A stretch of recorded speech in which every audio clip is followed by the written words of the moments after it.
अस्सलामु अलैकुम वरहमतुल्लाहि वबरकातुहू। आसान उसूल हदीस के असबाक चल रहे हैं। पिछले सबक में हमने देखा नामकबूल रिवायात जो मतन के एतबार से होती हैं, और आज जो मौजू हम शुरू करने वाले हैं वो हदीस के अक्स व रिवायत का तरीक़ा, यानी हदीस उस्ताद से किस तरह अक्स की जाती है, ली जाती है, और हदीस को किस तरीक़े से रिवायत किया जाता है। तो उसके लिए अलग अलग अल्फाज इस्तेमाल होते हैं। जैसे कि आपने देखा होगा, कहीं हद्दसना होता है, कहीं अखबराना होता है, कहीं अंबाना होता है। तो इन अल्फाज के अलग अलग इस्तेमाल करने के क्या मानी हैं और किनके बारे में क्या हुक्म है, मुहद्दिसीन क्या फरमाते हैं, उसको हम आज के सबक में देखेंगे। सबक में बातें बहुत ऐसी हैं कि एडवांस टॉपिक्स हैं जो आप बड़ी किताबों में भी पढ़ोगे, तो हम किताब के लिहाज से बातों को देखेंगे इंशाअल्लाह।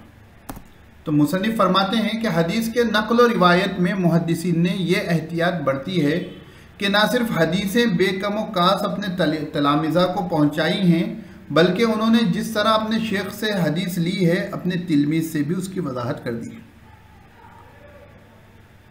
हदीस तारीख़ नहीं है। तारीख़ में तो घर गिरी पिड़ी रिवायत भी कबूल कर ली जाती है।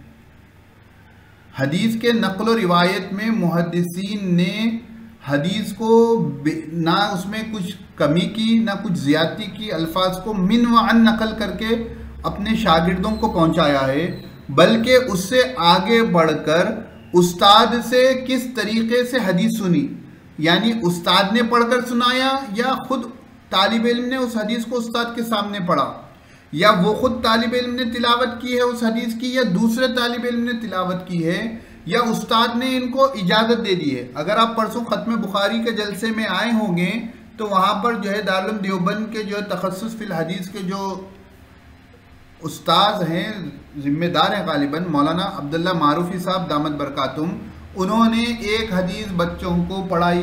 बच्चे उनके सामने बुखारी की आखिरी हदीस पढ़े, मौलाना ने उस हदीस की शरह की, उसके बाद तमाम तलबा को हदीस की इजाज़त दे दी। तो इसका क्या मतलब है, ये तमाम चीज़ें आज के सबक में आपको मालूम होगा। अपने शेख से हदीस हासिल करने को तहम्मुल कहते हैं, ठीक है ना। ये टर्मिनोलॉजी जो इस्तेमाल होगी, हम तहम्मला से अपने शेख से हदीस हासिल कर रहे हैं तो उसके लिए तहम्मुल होगा, और तिलमीज़ तक हदीस पहुंचाने को अदा कहते हैं। मसलन मैं आपको हदीस पढ़ा रहा हूं तो मैं अदा कर रहा हूं, आप मेरे से हदीस हासिल कर रहे हैं तो आप तहम्मुल कर रहे हैं, ठीक है ना। मैं अगर आपको हदीस पढ़ाऊं, मसलन इन्नमल अमालु बिन्नियात, मैं आपको पढ़ाया, यानी आप तक मैं हदीस पहुंचाया, तो ये क्या हो गया, मेरी तरफ से अदा हो गई। और आप मुझसे हदीस हासिल किए तो आपके एंगल से क्या हो जाएगा, आप मुझसे तहम्मुल किए उस हदीस को, ठीक है ना। चलें, बस तहम्मुल व अदा हदीस की 8 सूरतें हैं। तहम्मुल करने के लिए जो अल्फाज इस्तेमाल होते हैं, अदा के लिए जो अल्फाज इस्तेमाल होते हैं, इनकी उसूल हदीस में कुल 8 सूरतें हैं। पहले नंबर पर है तहदीस, दूसरे नंबर पर है इखबार, तीसरे नंबर पर है इजाज़त, चौथे नंबर पर है मुनावला, पांचवें नंबर पर है मुकातबत, छठे नंबर पर है इलाम, सातवें नंबर पर है वसीयत, और आठवें नंबर पर है विजादा। इन तमाम के तमाम बारे में तफसील इंशाअल्लाह आज के सबक में आएगी।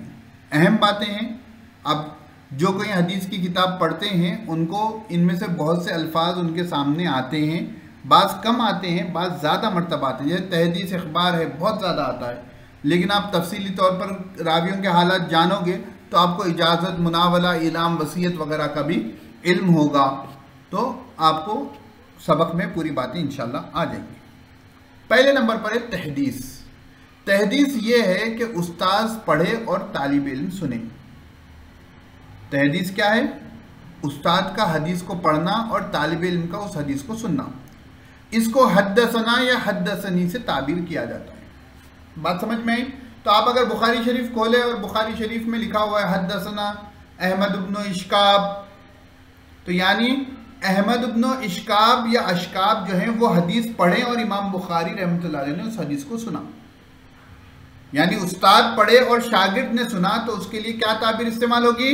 हद्दसना या हद्दसनी की ताबीर इस्तेमाल होगी।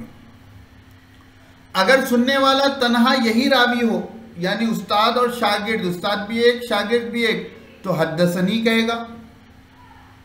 और कई लोग हों, मसलन जो है उस्ताद हो और तलबा का मजमुआ पूरा बैठा हुआ हो, तो वहां पर उस्ताद पढ़ रहे हों, तो उसको क्या कहेंगे? हद्दसना कहेंगे। उसको क्या कहेंगे? हद्दसना। ये तहम्मुल हदीस का सबसे आला दर्जा है, यानी हदीस हासिल करने का सबसे आला दर्जा क्या है? तहम्मुल है। हद्दसना या हद्दसनी के जरिए हदीस हासिल की जाए। समझ में आई बात आप लोगों को? अल्हम्दुलिल्लाह। अब दूसरे नंबर पर है इखबार। तिलमीज ने उस्ताद को हदीस पढ़कर सुनाई, तो ये इखबार है। मसलन जैसा अब हमारे मदारिस में मामूल चलता है ना कि मिशकात शरीफ आपके सामने है या बुखारी शरीफ आपके सामने है, आप हदीस पढ़ते हो, ठीक है ना, और उस्ताद सुनते हैं, तो ये क्या हो गया? ये इखबार हो गया। क्या हो गया? ये इखबार हो गया। अगर उसी रावी ने खुद पढ़ी है तो अखबरनी कहेगा, और अगर दूसरे तिलमीज ने पढ़ी है और ये भी शरीके दर्स रहा तो अखबरना कहा जाएगा। वही तालिब इल्म ने पढ़ी है तो अखबरनी। लेकिन एक जो है, जैसा मदरसे का निज़ाम होता है कि पूरे तलबा बैठे हुए, एक तालिब इल्म पढ़ता है और दूसरे तालिब इल्म जो है उस दर्स को सुनते हैं, उस इबारत को सुनते हैं, उस हदीस को सुनते हैं, तो उसमें जो होगा, सुनने वाले जो शरीके दर्स हैं अगर वो रिवायत कर रहे हैं तो अखबराना कहेंगे। क्यों? वहाँ पर उस्ताद मौजूद है वेरीफाई करने के लिए। बाज़ दफ़ा इसकी बजाय यानी अखबराना की जगह अम्बाअना और अम्बाअनी की, ये थोड़ा ना हमजा पर अलीफ नहीं है, ये हमजा है, ठीक है ना, अम्बाअना अम्बाअनी कहा जाएगा। वही खबर अखबरा के मायने में आता है।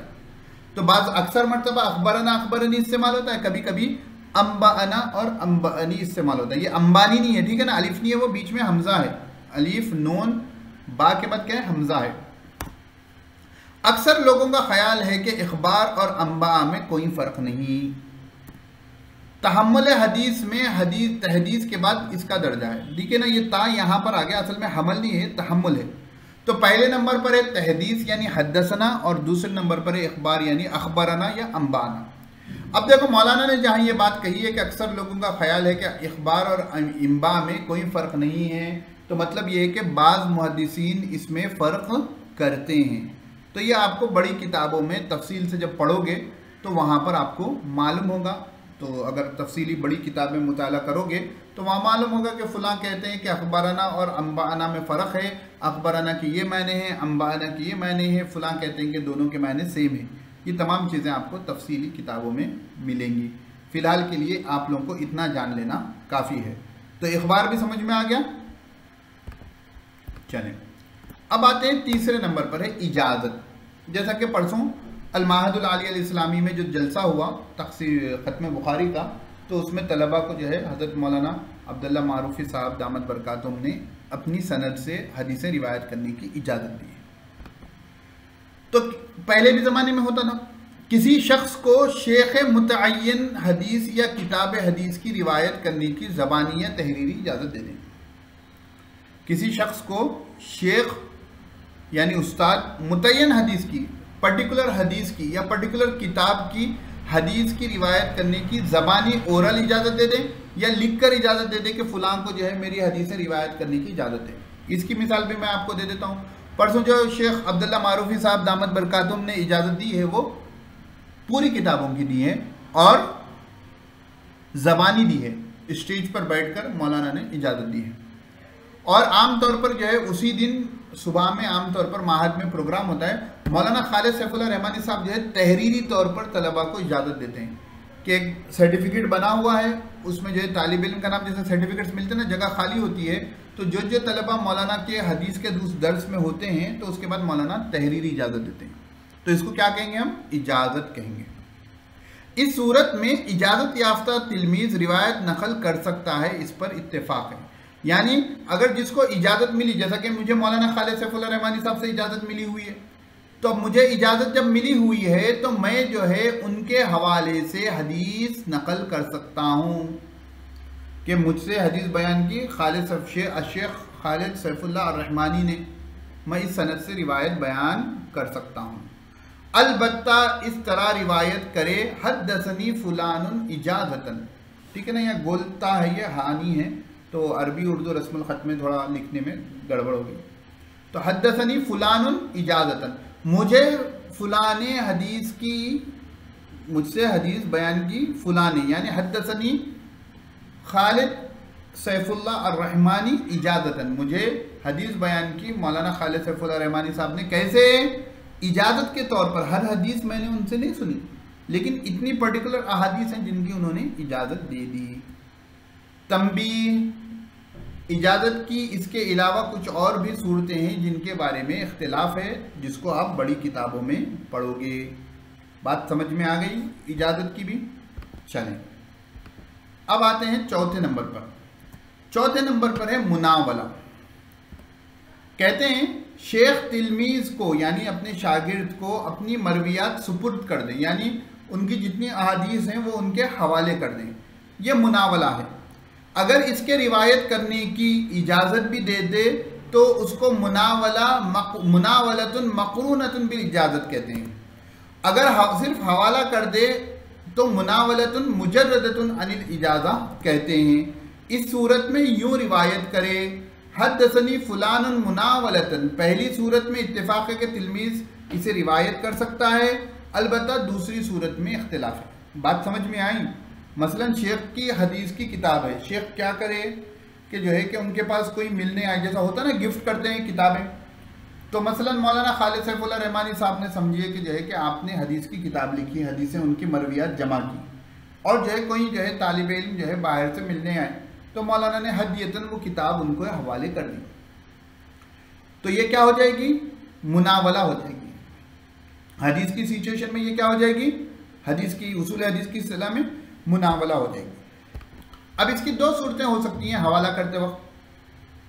एक ये कि हदीस की किताबें, हदीसें सुपुर्द करते हुए कहें कि तुम इनको, मेरी इजाज़त है, तुम इनको क्या कर सकते हो, रिवायत कर सकते हो, तो इसको सूरत को कहेंगे मुनावलतुन मक़रूनतुन बिल इजाज़त, कि इसके साथ क्या हो गई, इजाज़त भी मिल गई, लेकिन सिर्फ हवाले कर दी और इजाज़त हदीस, रिवायत हदीस की इजाज़त नहीं दी, तो इसको कहेंगे मुनावलतुन मुजर्रदतुन अनिल इजाज़ा, कि इसमें इजाज़त नहीं मिली, सिर्फ मुनावला है, हदीस की मरवियात जो है शागिर्द के सुपुर्द है।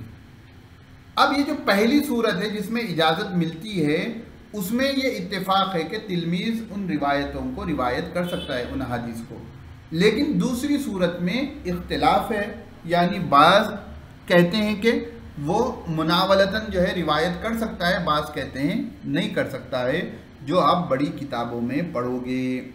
बात समझ में आ गई।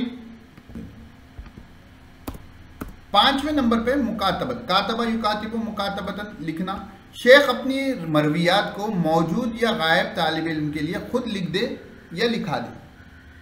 वो ये कि लिखकर पूरी रिवायतें जितनी उनकी अहादीस थी, पुराने ज़माने को एज्यूम करें कि जब जो है ज़बानी रिवायत करने का दौर था, तो लिख कर दे दें तालिब इल्म को, सामने मौजूद है या कहीं पर है तो जो है शागिर्द है तो जो है लिख कर पोस्ट कर दिया जाए, पहुंचा दिया जाए, या किसी दूसरे शागिर्द के ज़रिए लिखवा दिया जाए, तो इसको क्या कहते हैं। ऐसी सूरत में उन मरवियात को इस तरह रिवायत करना चाहिए, हद्दसनी फुलानुन मुकातबतन, वो जो नाम है वो नाम को आखिरी में लगा देना, फुलान ने मुझसे हदीस बयान की, किस तौर पर, मुकातबा, लिख कर भेजा है। ये सूरत मुनावला के दर्जे में है, यानी अगर मुनावला का दर्जा क्या था कि लिख कर दी और कह दिया कि इन रिवायतों को जो है तुम इन हदीसों को मेरे हवाले से, मेरे रेफरेंस से रिवायत कर सकते हो, तो रिवायत कर सकता है, और इजाज़त नहीं मिली, सिर्फ लिख कर भेज दी, तो उसमें इख्तिलाफ है। ये हो गया मुकातबत। फिर है इलाम। शेख तिलमीज़ को सिर्फ इत्तला दे कि ये किताब या हदीस उसकी मसमूआत में से, इसको इलाम कहते हैं। मसलन ले लें कि मौलाना ने क्या किया कि मुझे इत्तला दे दी कि फ़लाँ किताब जो है ना, फ़लाँ किताब या फ़लाँ हदीस जो है ना, ये मैंने अपने शेख से सुनी है, यानी ये मेरी सुनी हुई है, तो बस इत्तला हो रही है, अपने तालिब इल्म को ये नहीं कह रहे कि ये मेरी सुनी हुई है और सुना दें, और सुनाकर जो है इजाज़त नहीं दे रही, बस काली क्या कर रहे हैं, ऐलान कर दे रहे हैं, इत्तला कर दे रहे हैं। इस सिलसिले में इख्तिलाफ है। क्या इस सूरत में तिलमीज रिवायत को नकल कर सकता है? राजे यह है कि रिवायत नहीं कर सकता। क्यों? क्योंकि उस्ताद का इजाज़त ना देना हो सकता है कि मरवियात में किसी नुक्स की बिना पर है। यानी उस्ताद ने जो है जब ये कह रहे हैं कि फ़लाँ किताबें फ़लाँ हदीसें मेरी सुनी हुई हैं, तो शेख को चाहिए कि जो है कि सुनी हुई तो क्या करना है। अल्लाह के रसूल सल्लल्लाहु अलैहि वसल्लम ने तो दुआ दी ना कि नज़रल्लाहु इमरान समिया मकालती, अल्लाह रब्बुल इज़्ज़त उसको बंदे को खुश खुर्रम रखे जिसने मेरी हदीसों को सुना और उसको याद किया और उसको मिनवान आगे पहुंचा दिया। तो इसी बशारत में शामिल होने के लिए तो हदीसें पढ़ी और पढ़ाई जाती हैं। तो जब शेख तालिब इल्म को कह रहा है कि फ़लाँ रिवायतें मेरी सुनी हुई हैं लेकिन शागिर्द को इजाज़त नहीं दे रहा, तो मुमकिन है कि उन रिवायतों में कुछ नुक्स हो, ये हो सकता है। इसलिए यहाँ पर मुहद्दिसीन में इख्तिलाफ है। बाज़ कहते हैं कि कर सकता है और अक्सर क्या कहते हैं कि नहीं कर सकता है। ठीक है, बात क्लियर। उसके बाद है वसीयत। वसीयत मालूम होगा, हम लोग करते हैं ना, सुनते रहते हैं उर्दू लफ्ज़। यानी शेख अपनी वफ़ात या सफ़र के वक्त किसी शख्स के हक़ में अपने किसी मजमूए हदीस की वसीयत कर जाए। अब पहले ज़माने में सफ़र क्या होता था, निकल गए तो फिर आने का भरोसा नहीं, लंबे लंबे सफ़र होते थे। तो शेख क्या करे, किसी तालिब इल्म के हक़ में अपनी मरवियात की वसीयत कर दिए। बाद अहले इल्म ने इस सूरत में रिवायत करने की इजाज़त दी है। बाज़ उलमा ने, बाज़ मुहद्दिसीन ने क्या किए, रिवायत करने की इजाज़त दी है। ऐसी मरवियात को रिवायत करते हुए कहना चाहिए हद्दसनी फ़ुलानुन वसीयतन, कि फ़ुलां ने मुझे वसीयतन जो है ये हदीस नकल करने की इजाज़त दी है। या औसा इलैया फ़ुलानुन, बाज़ यानी वही मैंने होंगे, बस सेगा बदल जाएगा रिवायत करने का। तो ये हो गया आपका वसीयत। फिर है आखिरी नंबर पर विजादा। रावी को किताब हाथ आए और वो ख़त से वाकिफ़ हो, इस बिना पर इस मजमूए से रिवायत करे। ऐसी रिवायत इस तरह नकल की जाती है। क्या हो गया कि मेरे उस मसलन जो है रावी के उस्ताद हैं जिनकी ख़त व किताबत से वो वाकिफ़ है, तो उस्ताद का इंतकाल हो गया या वो चले गए,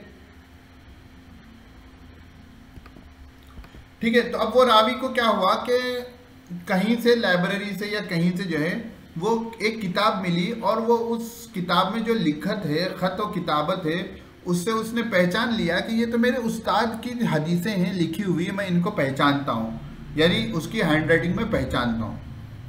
तो ऐसी सूरत में नकल कैसे करेंगे हदीस को, वजदतु बिखत्ति फुलानिन कज़ा, मैं फ़लाँ मुहद्दिस की हैंड राइटिंग में इस हदीस को पाया। या क़रअतु बिखत्ति फुलानिन कज़ा, कि मैंने फ़लाँ की हैंड राइटिंग में जो है इस हदीस को इस तरीक़े से पढ़ा।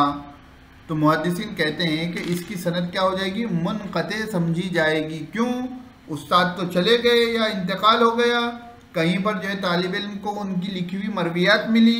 अब वो मरवियात उनकी है क्या है, इसमें जो है थोड़ा 100% यकीनी है, लेकिन तालिब इल्म ने क्योंकि हैंड राइटिंग से पहचान लिया, वो नकल कर रहा है, तो यहाँ पर हम क्या मानेंगे कि इसकी सनद क्या है, मुनक़ते है, ब्रेक है, टूटी हुई है।